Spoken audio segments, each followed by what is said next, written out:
All right, hi guys, welcome back to another episode of Just a Girl from Cleveland.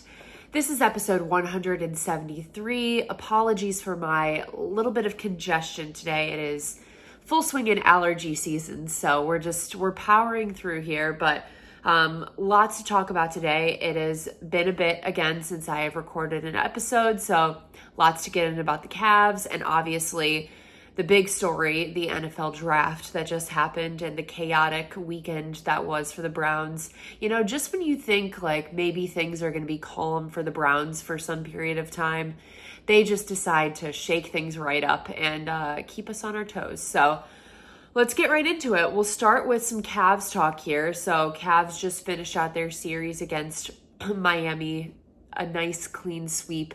It's funny going into the series, I remember seeing a lot of takes of people just wondering if this was going to be a competitive series, just given Miami's history.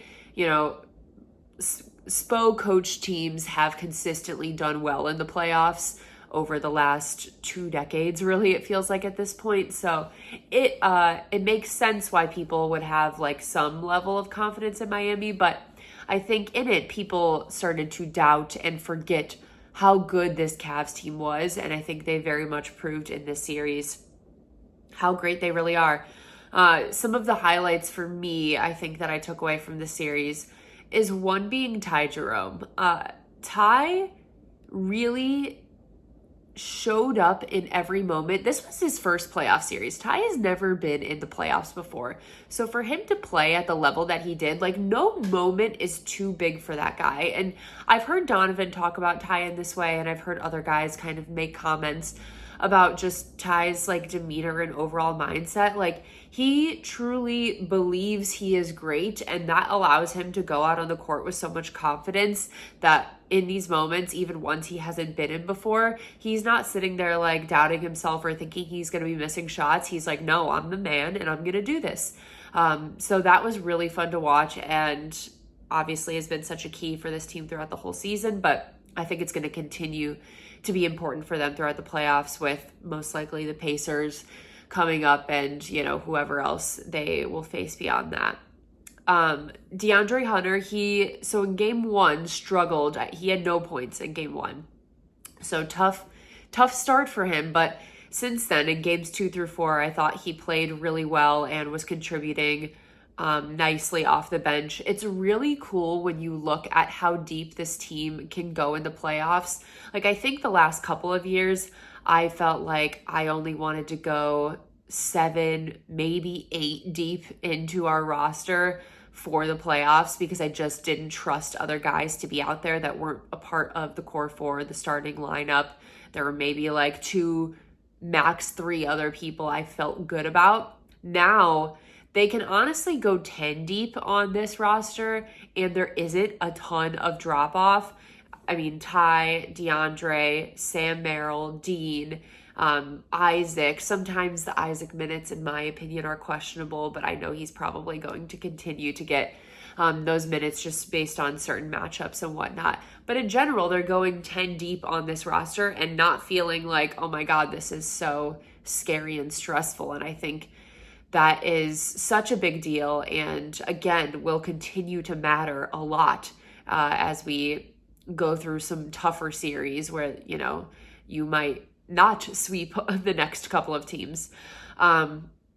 Also in this series, I feel like early on, Evan and Jarrett were getting manhandled a little bit. They were getting strong-armed in the post, and it was a little bit frustrating to watch at first because I really felt like they had improved in that way, and then I just feel like they were getting handled around that area. But I do think as the series went on, I feel like that improved greatly.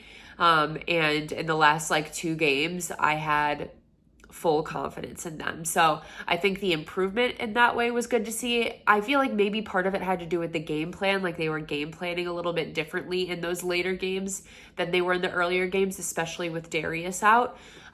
So I think it was good to see them kind of make those in-series improvements and not just be like, oh, we can't handle it. Because I feel like that's what we've seen from this team in the past. They didn't know how to adjust and change what they were doing. And then from the guards, look, Donovan, still that guy, can take over at any point in time. And we saw that throughout the series. Like, I think it was game 2 where Miami started clawing back and they got it really close, and Donovan was like, nope, gotta take over, and was able to, end up having it be like a 10-point win or something like that. That is the guy Donovan has been for this team before, and it was good to see that he still has that ability, because he hasn't had to show that as much throughout the course of the season, right? Like, he really used to have to do that night after night, game after game. Now it was like so many other guys were contributing. Donovan didn't necessarily have to be like, okay, I got to take control of this game and win, because we'd already be up by like 30 points. So Donovan, you don't have to do that. But it was in these moments and in the playoffs, you're going to have games where Donovan's still going to have to take over. So that was awesome.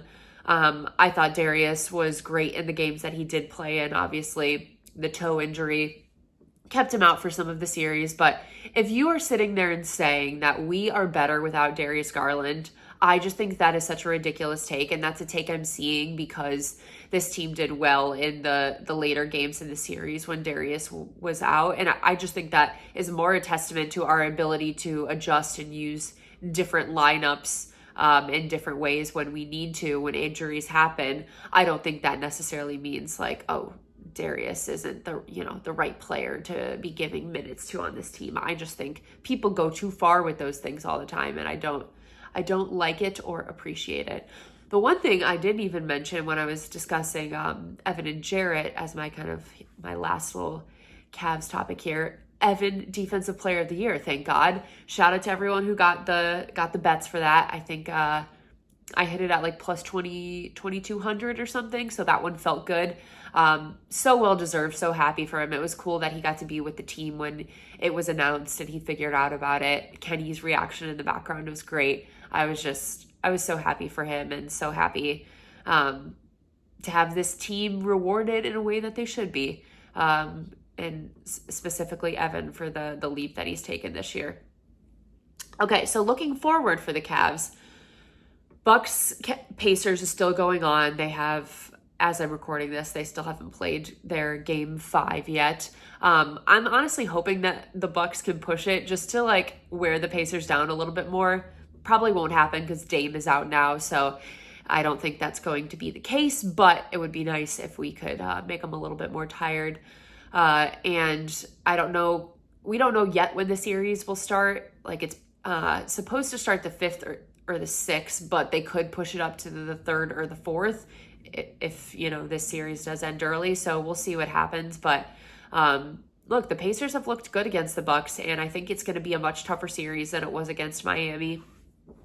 Pacers gave us problems in the regular season this year. We struggled with them many times, so I think they're going to have to take that series very seriously and not look down on that at all, and just be thinking towards Boston. Like, you need to make sure that you're playing your best basketball still against the Pacers. Okay, so getting into the Browns topic now. Browns draft was pretty crazy, pretty unexpected. We went into the weekend with obviously a ton of picks. So, I didn't feel like we were probably going to end up making all of those picks. I felt like there were going to be some trades that happened and things that were going to move around. But I don't know if I could have projected just how insane this draft was. And look, if the Browns are nothing else, they are always going to be entertaining, even if it's just like the most insane storylines happening. They're going to keep things interesting for us, so I guess we'll take it. But to quickly run through what the Browns draft picks were, if you live under a rock and haven't seen, at pick 5, they took defensive tackle Mason Graham from Michigan. At pick 33, they took Carson Schwessinger, it's a hard one to say, linebacker. Pick 36, Quinshon Judkins, go Bucks, running back. Very excited about that one. Pick 67, Harold Fannin Jr., tight end from Bowling Green. Pick 94, Dylan Gabriel, Oregon quarterback. Pick 126, Dylan Sampson, running back Tennessee. And pick 144, Shedeur Sanders, quarterback Colorado. So there's a lot there, and I have a lot of thoughts and feelings about it. I guess the first one we need to talk about is obviously quarterback, because, if you would have told me like they took two quarterbacks and took Shedeur Sanders and Dylan Gabriel, I wouldn't have thought that was like the most outlandish, crazy thing that I've ever heard. I would have been a little bit surprised that they took two, but it wouldn't have been that crazy. Now, if you would have told me the order and the manner in which this would happen, I would have said, no way, that's not possible.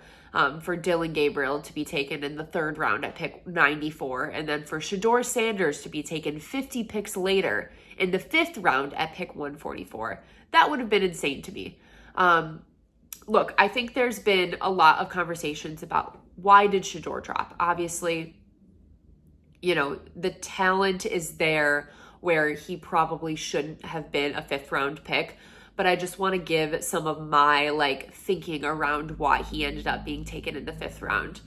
I think in general, Shedeur was probably not a first round talent. I think Shedeur was probably worth a second round type of talent. And I think because of the Deion factor, because of all the conversations over the last couple of months, I felt like everyone was building him up to be this first round pick and possibly be taken second in the draft when maybe he wasn't totally worthy of that. So there's all these big media conversations happening around him. Obviously, Deion and Shedeur themselves just create big media conversations because of the personalities that they are and everything that situation invites. So I think it got overhyped for a while for probably where he should have been projected to go. Then I think once the draft is happening and teams are picking in the second, third, fourth, fifth round, a lot of times at that point, they're not looking for their starting quarterback. When you're picking in the first round, you're pretty much, if you're going to take a quarterback, you are hoping that they're going to be your starting quarterback. But when you're taking later, that is not necessarily the case. So a lot of teams that were looking to take quarterbacks at that point, I think would probably be a little bit hesitant to invite the Shedeur media conversations and everything that comes with it. I hesitate to call it baggage because I feel like there's actual baggage that players have in the NFL. I don't know, maybe they've been arrested before or bad things that they have done that are actual baggage. This is they bring a lot of media attention, so I don't want to necessarily put those things in the same category, but I do think it would make teams who are looking for a backup hesitate in drafting him because they don't want to invite all of those conversations into their locker room if they're planning to start another guy, because that makes things a little bit uncomfortable for the other guy, a little bit weird. So there's probably a very few number of teams that at that point would even be willing to invite that situation just based on keeping things okay within their own locker room. So in a way, I can understand how he started dropping. Now, 144 is crazy. I did not foresee him going that far down. But yeah, I can get the drop in some sense. I think it makes sense when you are a team that doesn't have a quarterback. The Browns do not have a quarterback. We do not have a starting quarterback on our team. We have Joe Flacco and we had Kenny Pickett going into this draft. I don't think it hurts to take multiple shots and keep shooting until you hit on a quarterback. It's the most important position on the NFL team.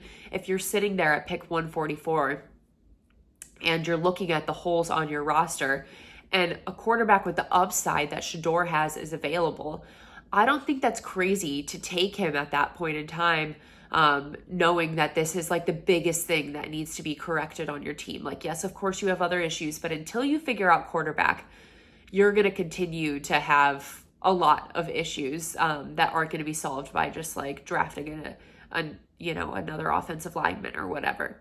You need to figure out quarterback. So I don't hate it from that perspective. Now, like I said, it's weird because I thought the Dylan Gabriel pick was terrible. I'm this guy, I thought he would maybe even go undrafted. I didn't think you needed to use a third round asset on Dylan Gabriel. That's the one that gets me more. I'm why were you you could have taken so many other players at that point in time. It seems like they're pretty high on him, but that one felt more crazy to me than taking Shedeur in the 5th round at 144. So all in all, look, it's going to be an interesting quarterback competition. It's going to be a wild summer. I feel like the most likely result is that, like, going into the season, week 1, I feel like Joe Flacco is going to be starting week 1, and then at some point you probably, I feel like Shedeur is going to beat out Dylan Gabriel. Like, I think Dylan Gabriel is probably going to be like the practice squad quarterback if I were to guess. And then you have Kenny and you have Shedeur on the actual roster. But look, anything can happen. It'll be a long summer and things are going to be entertaining. That is for sure. I saw that Shedeur is already in Cleveland, but he was at Brown's Fit, which is a gym in downtown Cleveland, earlier today. He has just been hopping around. So look, hopefully he embraces the city, because it's always good to see professional athletes that play here really embrace the city. Okay, so a couple of other things to talk about with the picks that the Browns made. Took 2 running backs. Was pretty surprised by that. I liked the Judkins pick a lot, obviously, as a Buckeye. I preferred also taking him, honestly, over Travion Henderson, so I was glad to see that the Browns actually had him higher on their big board than Travion Henderson, who got taken like 2 or 3 picks after Judkins. So they were right in that same conversation. But I think Judkins is more similar to Nick Chubb and does a lot of things that the Browns like to do well. So I think he makes perfect sense for them taking him there at pick 36. The 4th round running back, Dylan Sampson, I do think like our run game obviously needs improvements. I think this doesn't bode well for how they feel about Jerome Ford. If that's what they're doing in this draft, taking a 2nd and a 4th round running back. So yeah, I guess, we'll see what happens there. We'll see what happens with potentially them bringing back Nick Chubb. I feel like if they were to, like, Jerome Ford is probably out at that point. When they made the Judkins pick, I was like, they can still totally bring back Nick Chubb, like, without question. Chubb is not going to be playing every single snap. That dude has been through a lot and, is going to probably have to be limited in his role wherever he plays. So I felt like he could still definitely come back then. Then once they took another running back, I'm like, okay, maybe not. I think it's still possible, but we'll just have to see if they can come to some sort of agreement. The reason I didn't love taking 2 running backs, though, is when I feel like you have so many other holes on offense. Offensive line really needs some help. Wide receivers, I know it wasn't a great receiver class, but I still feel like, you have a lot of other things you need to fix on offense, that it did seem a little weird to take 2 running backs. Also, I didn't even touch on like the initial trade down from pick 2, where we were originally at. So all the weeks leading up, it felt like it really was heating up that they were going to take Travis Hunter. It felt like that was a sure thing. And the Browns, I guess, had been working behind the scenes for a couple weeks with the trade, for a trade with Jacksonville. Jacksonville was at 5. So we got a 1st round pick next year, which I think, originally I was really upset because I had really talked myself into Travis Hunter. I'd gotten excited about Travis Hunter. I felt like he was the best player in the draft. So I was a little bit bummed out, but as time has gone on, I feel like you still got a really, really great player in a defensive tackle in Mason Graham.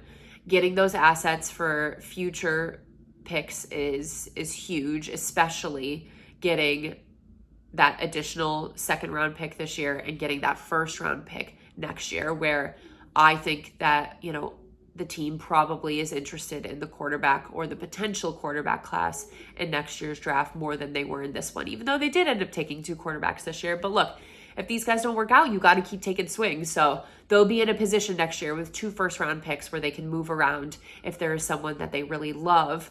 And, they'll feel good about that. So I have come around to the fact that they made that trade down, and, are kind of hopefully looking towards the future. I thought the tight end from Bowling Green was a fun pick. He's from Canton, so Northeast Ohio guy, which you always love to see those connections. I saw a nice video of him and his family, and they were, I feel like everyone when you get drafted to like the place that you're from. That's always a cool feeling. Like there was a Lions player who got drafted, and his family was from the Detroit area, and you could hear on the phone when he said like thank you to the name of the owner, you know, the whole family started cheering and freaking out because they know the name of the owner of the team that they cheer for. So I felt like that was really cool to see, and I feel like, you know, it's always exciting for guys to stay local. Post-draft, the one big thing that happened was signing Deontay Johnson, wide receiver, to a 1-year deal. I was just waiting as soon as the draft ended. I'm like, okay, what veteran wide receiver is Andrew Berry going to sign now? Because he loves a free agent wide receiver signing or just a trade wide receiver. Like he's always going to make moves in the market with receivers. He did it with Amari Cooper. He did it with Jerry Jeudy. Now, this is not on that level by any means, but I knew something was probably going to happen, and there could still be more moves to be made at the position because I do still think the room is a little bit bleak. And okay, so overall mindset on the draft and how everything went. I think their mindset in a lot of ways was like best player available. And I think that's how the Browns have operated for most of their drafts. And, you know, they followed that with the Shedeur pick and said, look, I know we already took a quarterback, but this is the best player available on our board, so we're going to go for it. And I think that mindset, as long as you continue to follow that, is a sound mindset. It's hard right now because we have so many holes on the offensive side of the ball to like really feel good about anything. But I think the way that they approach things made a lot of sense, and there's a lot of upside in what they did. So you just kind of have to hope that the guys that they took work out, and hope that it all works out for the best here in Cleveland. The one other thing I wanted to mention with Shedeur was the prank calls. So obviously it came out that, you know, there was a prank call pulled on Shedeur where, you know, some teenage boy called him pretending to be an NFL owner or GM and saying that he was getting drafted by the Saints, I believe it was. And then at the end was like, oh, just kidding, you have to keep waiting. Like, it was a prank call. Just a terrible thing to do to a guy. Like, I don't care who you are. That is just a ridiculous thing to do to someone. And it came out that it was the son of the Falcons coach, which is very crazy. We need to keep those iPads on lockdown a little bit more. Because how are we letting your son have access to all of these phone numbers of NFL prospects? Very ridiculous, but just, yeah.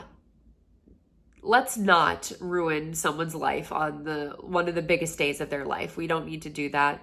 Not cool at all. So just wanted to touch on that.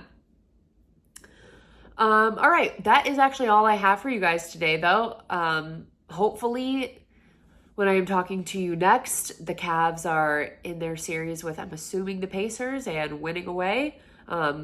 But we'll see when that ends up starting, and we'll continue to talk Browns as we have the schedule release coming up in a couple of weeks in May. You guys know that's my favorite day.